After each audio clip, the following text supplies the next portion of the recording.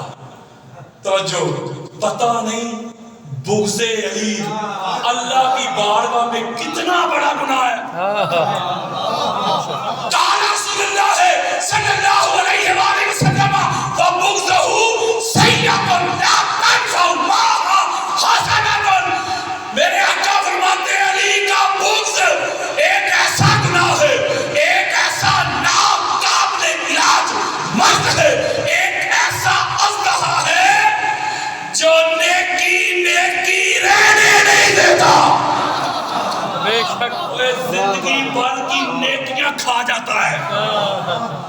آپ مجھے بتائیں، میں نے ایک جملہ کہا تھا سٹارٹ میں، کسی نے جنتی دیکھنے ہو تو آپ کو دیکھنا کہا تھا نا، بولو ابھی ثابت کرنے لگا ہوں. کوئی بندہ جہنم میں کیوں جاتا ہے؟ گناہوں کی وجہ سے کہ نیکیوں کی وجہ سے؟ گناہوں کی وجہ سے جاتا ہے. آؤ، قال رسول اللہ صلی اللہ علیہ وآلہ وسلم حب علی یاکل الذنوب کما یاکل النار الحطب. میرے آقا فرماتے ہیں میرے بھائی علی کی حب، علی کی محبت انسان کے گناہوں کو اس طرح کھا جاتی ہے جیسے آگ سوکھی لکڑی کو کھا جاتی ہے. قال رسول اللہ صلی اللہ علیہ وآلہ وسلم حب علی براءۃ من النار. میرے آقا فرماتے ہیں میرے بھائی علی کی حب جہنم سے دور کرتی ہے. قال رسول اللہ صلی اللہ علیہ وآلہ وسلم حب علی براءۃ من النفاق. میرے آقا فرماتے ہیں علی کی حب، علی کی محبت منافقت سے دور کرتی ہے.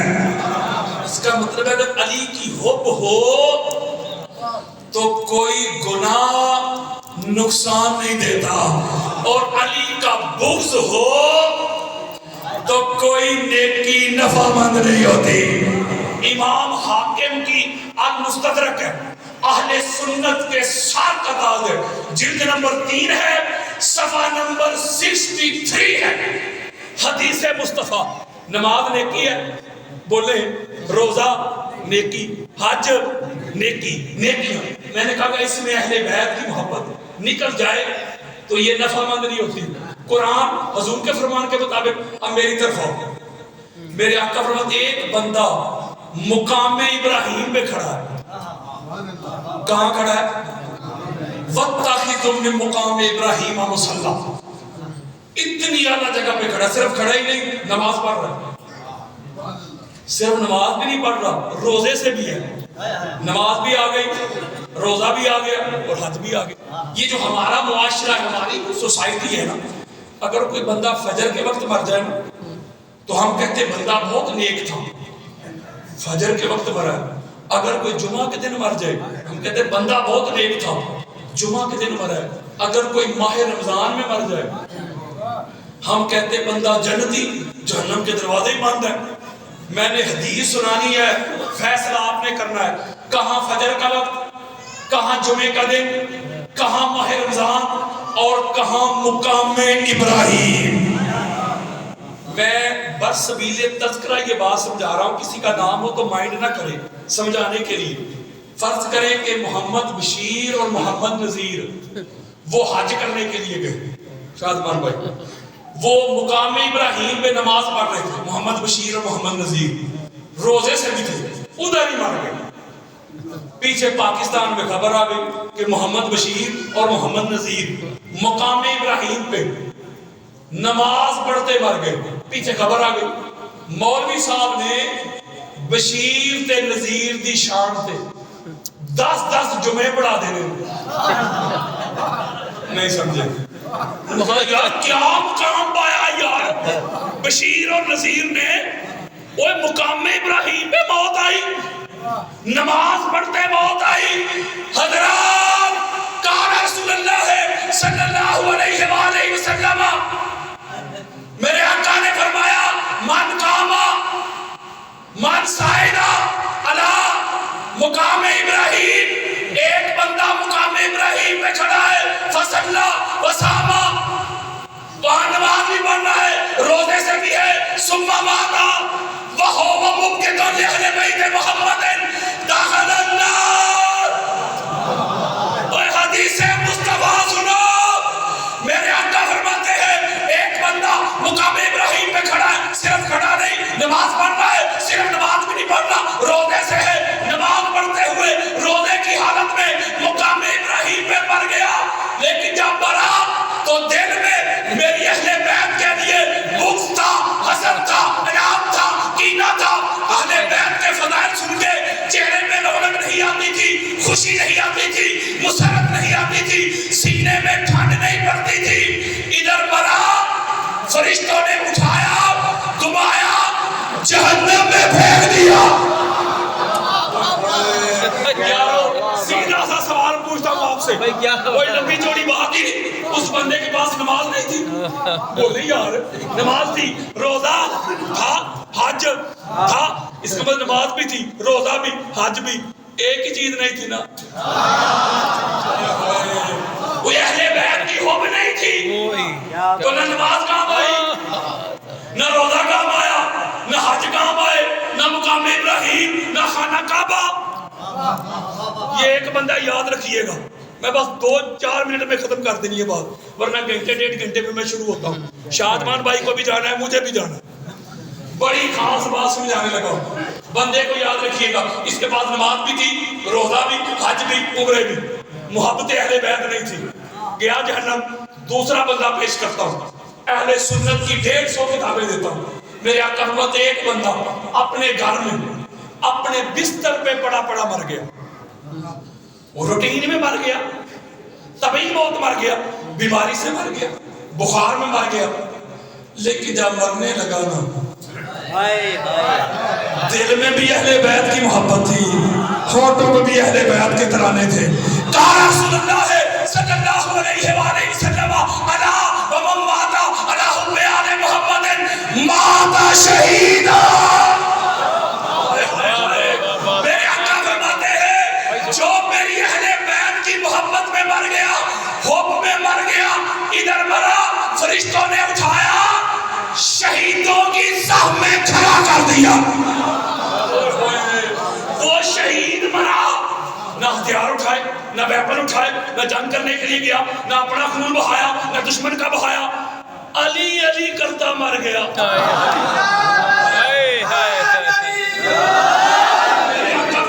شہید مرا، اوے من لے، اوے گولیاں نہ چلا، بم دھماکے نہ کر، فتوے نہ لگا. ہاتھو برہانکم ان کنتم صادقین. اوے سچا ہے تو دلیل لے گیا، ایویڈنس لے گیا. من لے، ہر نیکی تب بنتی ہے جب ان میں اہل بیت کی محبت شامل ہوتی ہے. میں حب کا ایک معنی سمجھانا ہے آپ کو.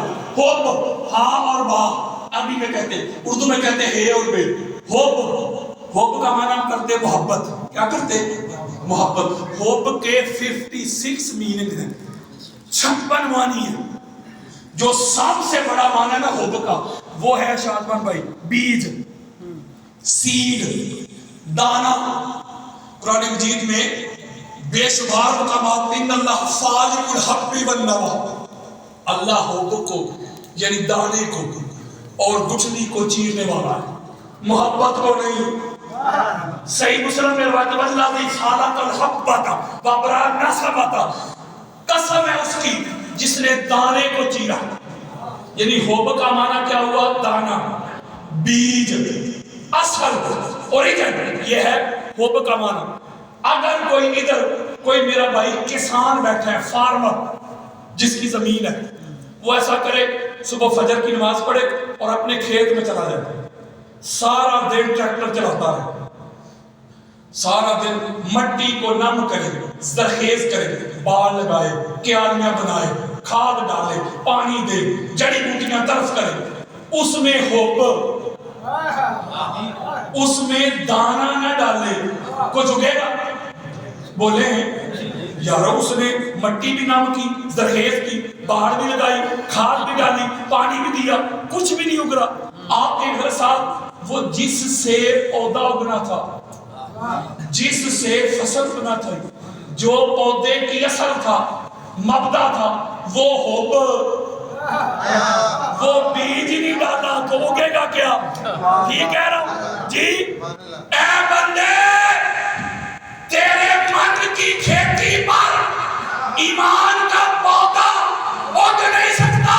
بے شک نمازوں کے ذریعے اس کھیتی کو پانی دیتا جا، حج کے ذریعے اس کھیتی کے ارد گرد باغ بناتا جا، عمرے کے ذریعے اس کھیتی کی مٹی نم کرتا جا، صدقہ خیرات کے ذریعے اس کھیتی میں کھاد ڈالتا جا. تیرے من کی کھیتی پہ ایمان کا پودا اگ نہیں سکتا جب تک حب علی کا تو بیج نہیں ڈال دیتا.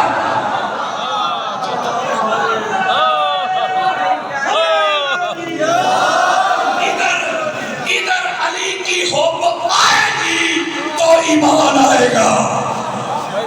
حب اہل بیت کے بغیر گزارا ہی نہیں. علی نال بغض رکھے ہیں میں تو نکمیاں، علی نال بغض رکھے ہیں میں تو نکمیاں. یہ بغض کیا ہے یارو؟ بغض کی ڈیفینیشن کا تو بندے کو پتا ہونا چاہیے نا. بندے کو پتا ہی نہ ہو بغض کیا ہے. یہ وائر ننگی ہونا تو چھوٹے بچے کو بھی پتا ہوتا ہے کہ وائر ننگی ہے، اس میں کرنٹ ہے، وہ بچتا ہے. روڈ پہ گاڑی تیز آ رہی ہو، بچے سڑک کراس نہیں کرتے، ان کو سمجھ ہے نا کہ بچنا ہے. پانی گہرا ہو، اگر تیرنا نہ آتا کوئی چھلانگ نہیں لگاتا، بچتا ہے. اسی طرح بغض علی کا پتہ تو ہونا چاہیے. یارو بندہ نمازیں پڑھتا ہے، روزے، حج، عمرے. یہ سوشل میڈیا کا زمانہ ہے. جو لوگ سوشل میڈیا یوز کرتے ہیں، انٹرنیٹ، یوٹیوب یا فیس بک، سینکڑوں لیکچر پڑے ہوئے میرے سے، میں نے کتابیں اٹھا کے اس گھر کی نوکری کی ہوئی. وہ جانتے ہیں کہ ان کے سامنے کون بیٹھا، ہاتھ جوڑ کے جملہ کہہ رہا ہے. اسی طرح بغض علی کی معرفت ہو نا، بندہ نمازوں میں کثرت کرے، روزوں میں، حج میں، عمرے میں، اندر سے بغض علی نہ بیڑا ہی غرق ہوئے. کوئی نہ سمجھے. میں آؤ بغض علی کی ڈیفینیشن بتاتا ہوں. یہ بات سمجھانے کے لیے کہہ رہا ہوں شادمان بھائی، آپ میرے سر کا تاج ہے، غصہ نہ کیجیے گا.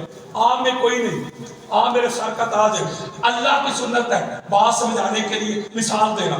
ابھی تک میں سمجھا رہا ہوں کہ حب اہل بیت بالعموم اور حب علی بالخصوص یہ دنیا کی سب سے بڑی نیکی ہے، اور بغض علی دنیا کا سب سے بڑا گناہ ہے. یہی سمجھا رہا ہوں. پیچھے کوئی میرا بھائی بیٹھا ہو، وہ ساتھ والے کو کونی مار کے کہے، اوے محمد نذیر، علامہ صاحب نے حضرت علی نو بہت ہی نہیں بتا دیتا. نہیں نہ سمجھے. اللہ کی عزت کی قسم کھا کے کہتا ہوں، اگر علی کے فضائل سن کے، علی کے خصائص سن کے، علی کے مناقب سن کے، علی کی عظمت سن کے، علی کی رفعت سن کے کسی کے سینے میں ٹھنڈ نہیں پڑتی، چہرے پہ رونق نہیں آتی، خوشی نہیں آتی۔ علی کے فضائل سن کر اس کو زید بکر یاد آتے ہیں، علی کی عظمت سن کے ہضم نہیں ہوتی، مروڑ اٹھتے ہیں۔ اللہ کی عزت کی قسم کھا کے کہتا ہوں، اسی کو علی کا بغض کہتے ہیں۔ اوے بچ جا، بچ جا، علی کا بغض ایک ایسا نسور ہے، علی کا بغض ایک ایسی بیماری ہے، علی کے بغض والا مریض ایک ایسا مریض ہے، اوے انہوں رومی آرام نہیں ہوگا۔ علی کا بغض ایک ایسا ازدہا ہے جو نہ نماز چھوڑتا ہے، نہ روزہ چھوڑتا ہے، نہ حج چھوڑتا ہے، نہ عمرے چھوڑتا ہے، نہ ایمان کی رتی چھوڑتا ہے۔ زبان کو وضو کراؤ علی علی کر کے، منافقت کو بھگاؤ علی علی کر کے۔ اگر مائیں چاہتی ہیں کہ نیک ہوں بچے، تم ان کو دودھ پلاؤ علی علی کر کے۔ علی سے بغض بھی ہے اور حج کی خواہش بھی، عبادتوں کا بھی کوئی اصول ہوتا ہے۔ تو جائے ولادت علی سے انکار تو کر، میں دیکھوں تیرا حج کیسے قبول ہوتا ہے۔ علی تے نبی نے دوویں نور کو ملا وڈیاں پان دی لوڑ کی ہے، او سیدھا راہ چھڈ کے بہشت والا راہ جہنم دے جان دی لوڑ کی ہے۔ او جیڑا علی نو کلے ایمان نہیں مندا، رب نو او دے ایمان دی لوڑ کی ہے۔ میں علی علی صبح و شام کرتا ہوں، ہر بنچو رب کو ناکام کرتا ہوں، کر کے ورد علی میں شام و سحر ماں تیری طہارت کو سلام کرتا ہوں۔ کوئی جنت کوئی جہنم میں مقیم ہوگا، یہ میری آخری کہانی ہے، یہ میری اپنی روایی ہے، ایک دوسرے میں نے ایک حدیث پڑھی ہے۔ کوئی جنت کوئی جہنم میں مقیم ہوگا جس دن حسنات کا اجر تقسیم ہوگا۔ کوئی جنت کوئی جہنم میں مقیم ہوگا جس دن حسنات کا اجر تقسیم ہوگا۔ وہ جس کے بغض میں زندگی گزاری تو نے، وہ جس کے بغض میں زندگی گزاری تو نے، روز محشر وہ علی ہی صراط مستقیم ہوگا۔ تجھ میں اور مجھ میں بس اتنا فرق ہے ملا، تیرا کچھ علی ہے، میرا سب کچھ علی ہے۔